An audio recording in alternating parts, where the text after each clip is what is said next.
Hey dudes and dudettes, here with another Path of Exile unique item video for you. This one's going to be on the Ephemeral Edge Duskblade unique, and as always we'll go over the mods and the lore and discuss the lore and the mods and why it would be used or what builds it will be used with. Ephemeral Edge Duskblade, one-handed sword, physical damage 3286, critical strike chance 5%, attacks per second 1.30.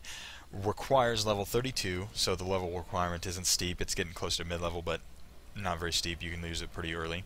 57 strength, 57 dex. The strength and dex aren't very much. Even if an intelligence focused class wanted to use it, they could just go 2 of the plus 30 stat nodes for the strength and dex and would be fine. 100% increased physical damage, plus 10 to intelligence, 50% increased global critical strike chance, 10% reduced maximum life, 41% increased maximum energy shield, 5% of physical attack damage leached as mana. You can see here that while it is a sword that's going to be used by, that would seem to be used by physical classes, it has a awful lot of intelligence type things, and there's this has been used by spellcasters and people that are geared more towards spells and not so much physical, because its damage is nothing to write home about. But its mods for a caster are pretty darn good. The 10% reduced maximum life is harsh, but the maximum energy shield goes all the way up to 50%, and that's massive for your energy shield. If you use 2 of them, your energy shield can just in the thousands. You can see how that would happen when you're getting 100% extra maximum energy shield. The 10 intelligence course is for casters, and the global critical strike chance works with spells too because it's a global. So you can see it's basically a spellcaster sword, or someone that's going to be spell heavy.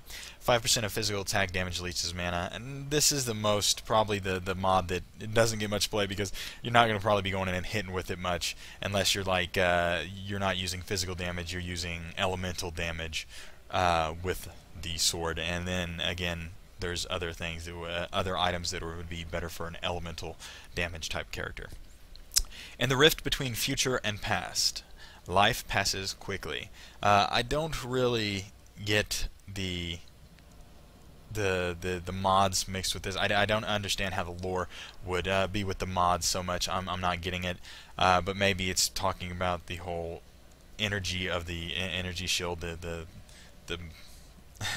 The energy shield is something like not so much life as it's between the soul and the life, the physical shell and the soul, or embodiment of something that is not so much physical. I don't know. Ephemeral is sort of like that, like it's the edge of the ephemeral plane. So maybe that's why it's that way. But you can see that it's basically used by casters and stuff. I have seen this with a Righteous Fire build that was used it to stack energy shield instead of life.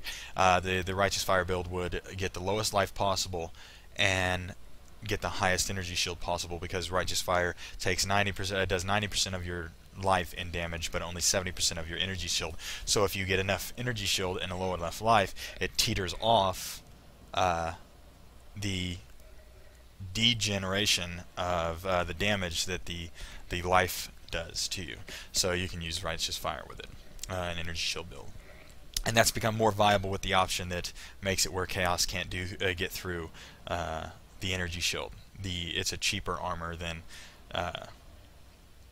the 32 Exalted you'd be spending on the other armor that doesn't allow chaos through energy shield.